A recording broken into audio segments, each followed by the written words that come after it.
Canım, varsın özü. Жоғалтып қой сізді. Қырсын бәрі іздеп отырған. Барсыз ба? Бармыз. Бәрі қайда стримға кірсем де, былай да бүкіл Тәуіржан сұрап жатыр. Жігітің қаяқта? Білмеймін дедім, таппай қалдым жігітім. Міне енді шықты ғой. Келіп тұр екен гүлмен. Гүлмен. Пока біз кеттік енді. Кетші ма? Ойнайсың ғой? Ал біз үйтіп асыға күткен кездесуіміз қалайсыз? Жақсы өзің қалайсың? Жақсы, көрінбейсіз ғой. Мына жақ бір таныс болып тұр ма? Я бұрын соңды келген сияқтысыз ғой шақа? Жаста келгенмін бұл жаққа. Келмейін жақта. Жақын арада қашан келдіңіз? Жақын арада бір 3-4 күн болған жар. Кіммен келдіңіз?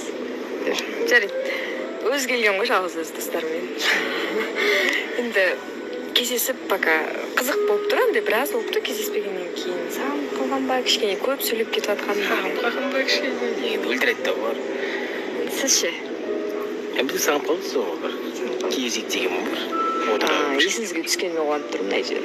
Оған да шүкір. Есімдесіз деген сияқты. Шүкір оған да. Сол.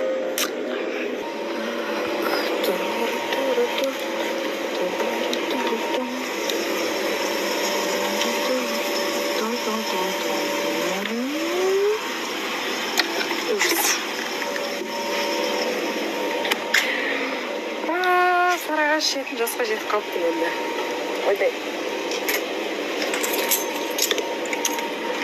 Қаншама мына кола ешқайсысын таңдамай Сарыағаш алып отырмын. Так вот. Саламыз ба? Қасымда қатындардан сұрап жатырмын да, енді Айгүл қалай екен, живую қалай десем дейсің? Типа мен Айгүлді инстаграмда да көрмегенмін да, короче ше. Потому что мен инстаграмға көп кіре беретін адам емеспін. Қайда келесің сен сонда? В основном өзім дамытумен, өзімнің хоббилармен айналысамын да, короче. Одан гөрі мен инстаграм шықпағаннан көріп кітапты оқығанды жөн көретін адаммын. Онда сіз Тәуіржанды қаяқтан танисыз? Бұрын инстаграм қатты қарағам. Бұрыннан қарағам. Но енді қалай сіз Тәуіржанды көрсеңіз қасындағы қызын көрмегенсің? Соңғы мен 1,5 жылда инстаграмға ешкімді қарамағам. Көшен вообще телефон ұстамаған жыл. Тек 1,5 жыл кітап оқымаған шығарсың енді? Мен инстаграмға почти кірмеген, мен блогерлерге подписан емеспін. Сенбеймін. Инстаграмда потраченное времяны көрсетейін ба? Ой, керек емес қой сен до конца дейін кетпейтін шығарсың. До конца кете саламын дейсің? Емес, уже қызық емес. Қарамаймын мен. Потраченное время қанша екен, иә? Ой, блин. Сен не мәзім отырсың? Кеше 14 минут болған, бүгін 7 минут. Вот сен 7 минутта қаншама нәрсе көресің? Қаншама? 7 минут отырасың ба? 7 минут. Бүгін енді кеше мысалы 14 минут қана отқам. Алдым күні 19 минут, одан алдым 14 минут, вторник, среда вообще кірмегем.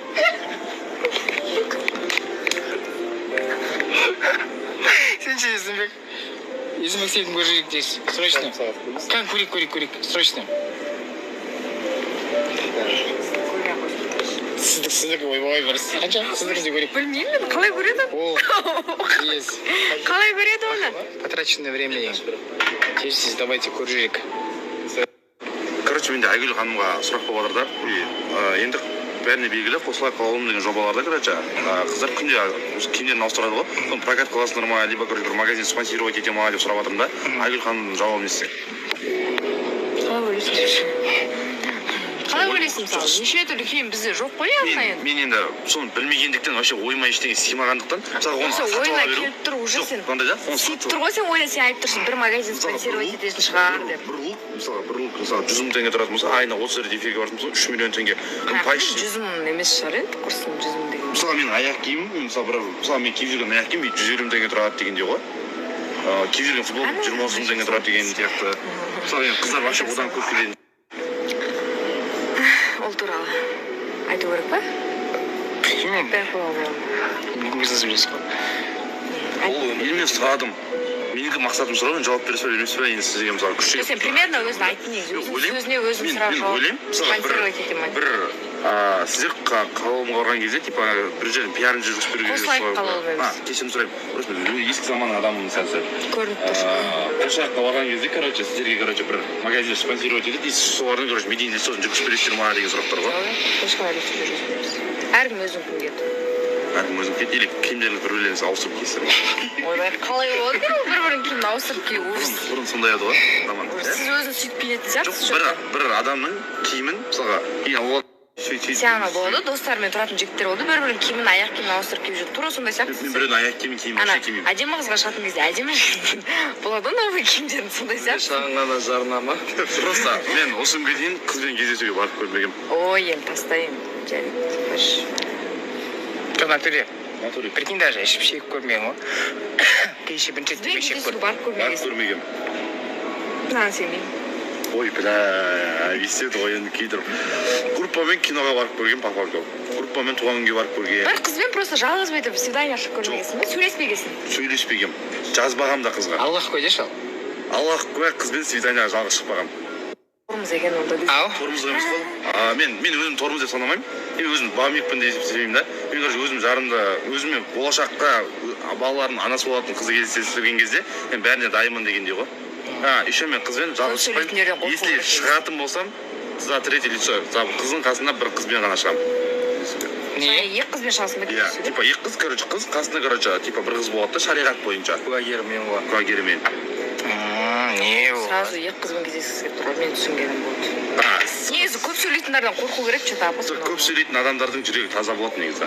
Сондай бола ма? Иә. Ол әлемдегі ең мықты психологтар деп істеген. Жоқ, әлемдегі ең мықты психологтар айтқан. Тамам жеп алайыншы. Ас болсын. Ойбой, как всегда, Айгүл бургерда деген сияқты ғой. Біз бүгін неше екенімізді білесің ба? Плов жедік. Бірақ пловқа дейін әңгімені тыңдаса, короче. Айтшы, мен саған тамақ алып кел дедім, сосын. Короче, Гүлжанаға тамақ алып кел дейді.